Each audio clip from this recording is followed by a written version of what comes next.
A ring of stone on an open plain appears at first to be a relic of religion alone. But that judgment is too small. In prehistoric Britain, the greatest struggle was not merely over land or livestock, but over time itself. Who could name the turning of the year, gather scattered communities, and transform uncertainty into obedience? Stonehenge was not simply built. It was deployed. To understand why that claim carries such force, the scene must be widened far beyond the monument. Between roughly 3000 BC and 2600 BC, Britain was not a kingdom, not an empire, not a unified political organism in any later sense. It was a mosaic of local farming communities, kin groups, ritual landscapes, and competing identities. But fragmentation did not mean isolation. That is the first strategic truth. Prestige objects moved across considerable distances. Ritual ideas traveled. Burial customs echoed one another across regions. Communities remained rooted in local fields and local ancestors, therefore every sign of long-range contact mattered all the more. It signaled that a wider world was emerging before formal states had arrived. This was a precarious world. Agriculture offered stability compared with pure foraging, but only on severe conditions. Planting had to be timed.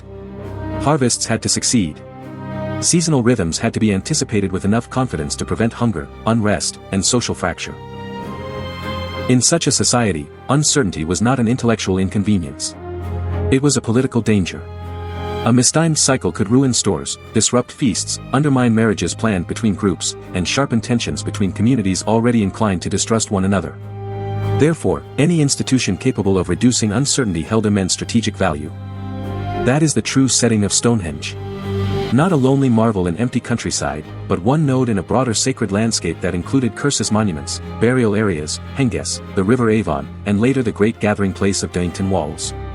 The central fact is not one structure standing apart from history. The central fact is coordination. The landscape functioned as a theater in which communities that might otherwise remain suspicious, separate, or hostile could assemble under sacred rules.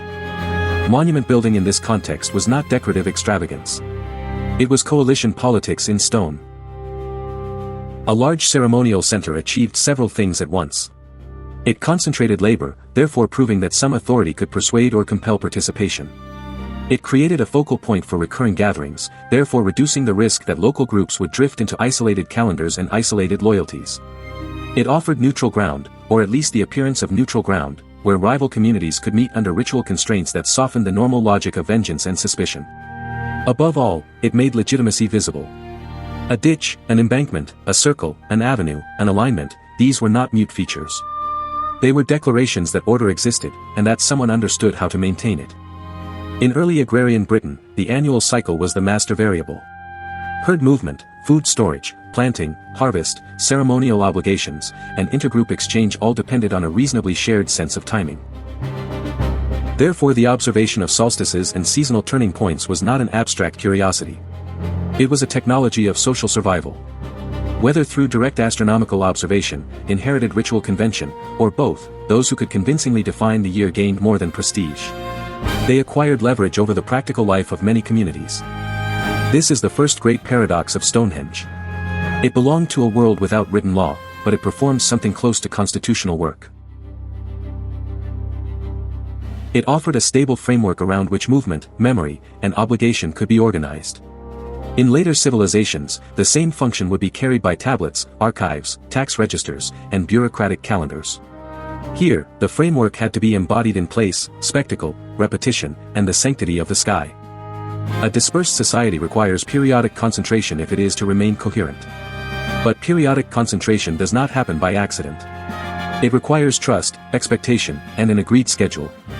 Therefore, the community or coalition that anchored the calendar of gatherings could quietly shape many other matters that appeared unrelated to astronomy, marriage exchange, feasting cycles, the circulation of gifts, the honoring of dead elites, the settling of disputes, and the reaffirmation of alliances. This is why the strategic stake was immense. The contest was over coherence itself. If no authority could synchronize the year, Britain remained a patchwork of local worlds. But if one ritual center could define the timing of social life, it gained influence over minds, routes, resources, and reputation. By around 2600 BC to 2500 BC, the story entered its most ambitious phase. The sarsen building stage of Stonehenge was not merely an engineering achievement. It was a political act of astonishing scale. The transport, shaping, and raising of those great stones required organization far beyond spontaneous devotion. Such work implies planners, ritual specialists, local elites, labor obligations, and durable alliance networks, especially in southern Britain and the wider Wessex zone. There may have been no king in the later image of a crowned ruler issuing written decrees. But there was something equally consequential, a coalition powerful enough to command effort across time. That phrase, across time, is the heart of the matter. A one-day feat can be explained by enthusiasm. A monument of this scale cannot. It demands sustained labor discipline, resource provisioning, route management, and the containment of dissent. Every stage of construction was also a test of political credibility. Could leaders convince communities that this labor served not merely local prestige, but a cosmic and social necessity? Could they transform burden into honor? Could they make participation seem like belonging, and refusal seem like exclusion from the sacred order itself? Stonehenge suggests that, for a remarkable period, the answer was yes. The blue stones from Western Britain sharpened this argument. Their transport signaled more than technical effort. It advertised reach. Stonehenge did not merely gather stone, it gathered geography. By drawing material from distant landscapes, the monument embodied a map of allegiance. It declared that far-flung places could be brought within one sacred narrative. Such a gesture has deep political meaning. It says that legitimacy is not local accident, but something expansive, connective, and recognized across horizons. This was not empire in the later military sense. But it was an ideological federation. Distant stones carried distant significance. Their presence allowed the monument to speak for more than one valley, more than one lineage, perhaps more than one ancestral tradition. Therefore Stonehenge became not just a ceremonial center, but an argument in stone that disparate communities belonged to a larger order. Its alignments intensified that argument. The solstitial axis did not merely point toward a celestial event. It converted celestial regularity into public ceremony. Whether Stonehenge encoded a strict calendrical system in the most technical sense remains debated. But the political effect is easier to grasp than the full astronomical question. It made time visible. It made recurrence public. It transformed the sky's reliability into a social script. When the sun reached its marked station, authority could present itself not as personal ambition, but as custodianship of cosmic truth. That distinction matters profoundly. In fragile societies, naked power is unstable. Force can compel labor for a moment, but legitimacy sustains cooperation over generations. Therefore elites have always sought to wrap human arrangements in a larger necessity, divine will, natural law, ancestral right, or the order of the heavens. Stonehenge belongs to that long human pattern. The monument did not need to kill bodies to govern minds. It disciplined expectation. It established sacred timing, and sacred timing shaped behavior before conflict ever began. Nearby gathering places support this reading. Sites such as Doington Walls indicate that major assemblies were not abstract religious acts detached from ordinary life. They were engines of synchronization. People gathered to feast, negotiate, display status, renew alliances, arrange exchanges, and probably settle matters that could not be managed within purely local circles. In a non-literate society, such assemblies were indispensable. There were no permanent archives to stabilize obligation. Therefore memory had to be ritualized, and obligation had to be embedded in repeated public events. At this point, Stonehenge can be seen more clearly as a weapon, though not in any crude or sensational sense. It was a political weapon in the oldest register of power. It structured perception. It amplified the authority of those who claimed knowledge of the proper times. It drew people into cycles they did not individually control. Its force lay not in destruction, but in calibration. Such calibration could shape labor itself.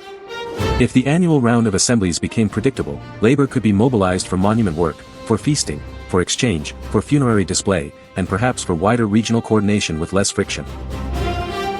A people that knows when to gather can be governed far more effectively than a people scattered by incompatible local rhythms. This is why spectacle and repetition served as governance in the absence of writing. The monument taught the year. The year taught obedience. By approximately 2500 BC to 2300 BC, Stonehenge seems to have reached the height of its ideological power. The mature monument functioned as a public machine of certainty. Solstice alignment gave a predictable climax to the ritual cycle. Gatherings became more than episodes of devotion. They became the moments when society reaffirmed itself. Trade could be synchronized around sacred occasions. Marriages could be negotiated within a broader timetable. Feasts could redistribute resources and convert surplus into prestige. Funerary honors could bind memory to place. Alliance renewals could be staged with solemnity rather than improvisation. At such gatherings, calendars became contracts.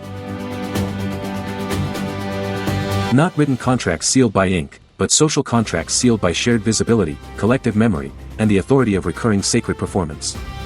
This is among the most important political inventions in human history. Before states monopolized law, human communities still needed methods to regularize expectation. Stonehenge appears to have been one such method elevated to monumental grandeur. The burial evidence in the wider landscape deepens the political dimension. Proximity to the monument seems to have carried status. That fact is not trivial.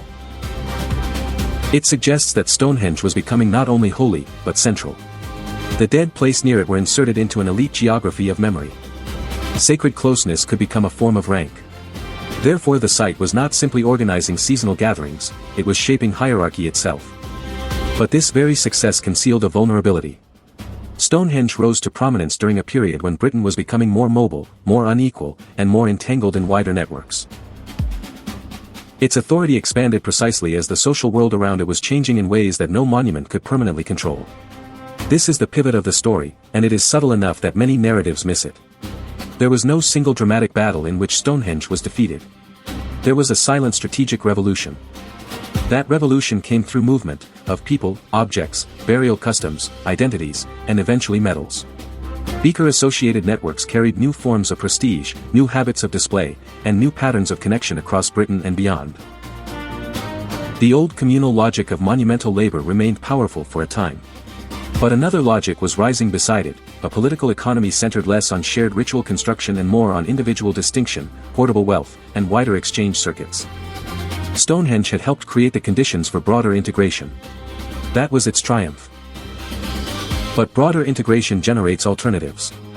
Once exchange networks deepen, legitimacy no longer depends on one ceremonial center alone.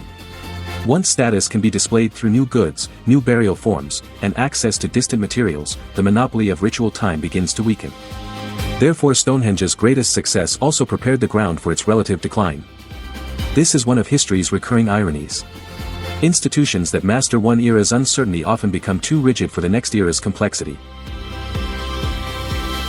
Stonehenge centralized seasonal certainty just as society was shifting toward more individualized prestige and more far-reaching interactions. The monument remained potent, but the field of power was widening.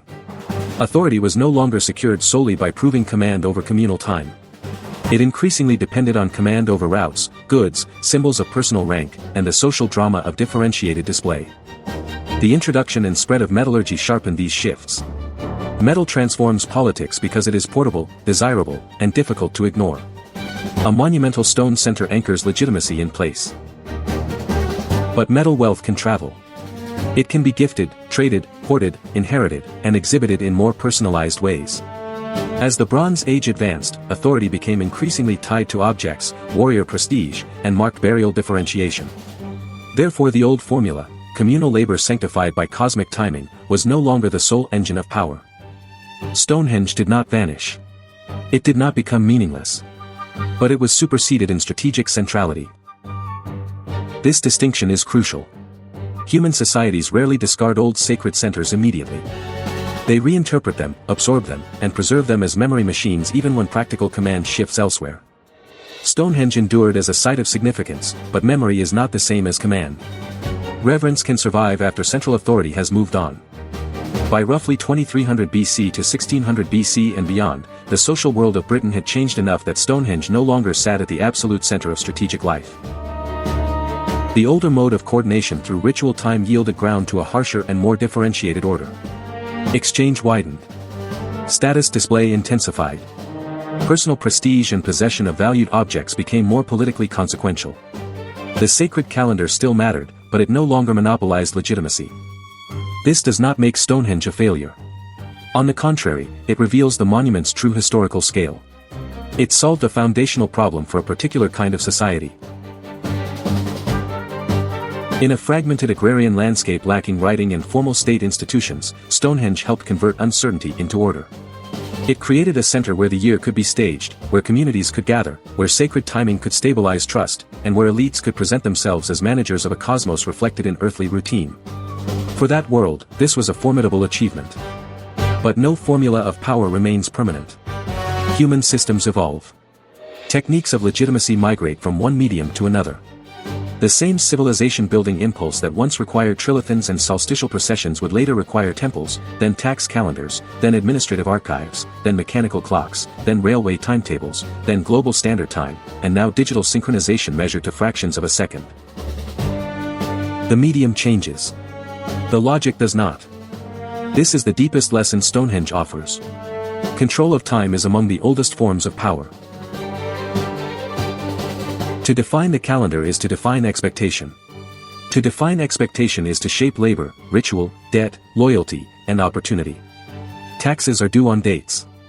Armies campaign in seasons. Markets open by schedule. Schools train minds according to terms. Elections are staged by cycle. Fiscal years discipline bureaucracies. Shipping systems coordinate continents by clockwork precision. The forms are modern. The principle is prehistoric. Stonehenge therefore stands not merely as a prehistoric monument, but as a prehistoric constitution in stone. Before power wore crowns, it wore certainty. Before law was filed in archives, it was embedded in recurring public acts aligned with the heavens. Before governments monopolized time through institutions, ambitious coalitions did so through ritual landscapes. The monument is not simply evidence of what ancient people believed. It is evidence of how they governed uncertainty. There is also a profound lesson here about human psychology. People do not endure chaos well, especially when survival depends on coordination. Therefore societies reward those who can turn confusion into pattern. The reward may be obedience, prestige, tribute, labor, or trust. Elites throughout history have understood this instinct. They convert knowledge into ritual, ritual into legitimacy, and legitimacy into material coordination. Stonehenge illustrates that pattern at an early and magnificent stage. Yet there is danger in that same pattern. The authority that promises order can also conceal contingency. Leaders' present timing is destiny, but timing is often interpretation. Rituals appear eternal, but they are human constructions. The cosmic script can be used to unify society, therefore it can also shield hierarchy from scrutiny. Stonehenge's grandeur should not obscure this harder truth. Sacred order can stabilize communities, but it can also naturalize the power of those who claim to interpret it. That tension is one reason the monument still resonates.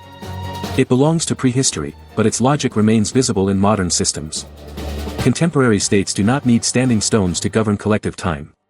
They possess calendars so pervasive that they often appear neutral. Work weeks, school years, fiscal quarters, election cycles, deadlines, synchronized logistics, market opening bells, broadcast schedules, and digital timestamps all regulate behavior at immense scale. They gather strangers into common rhythms. They reduce uncertainty. They enable coordination. Therefore they also distribute power. Stonehenge reveals that this logic is ancient. A society able to command the calendar often commands the future.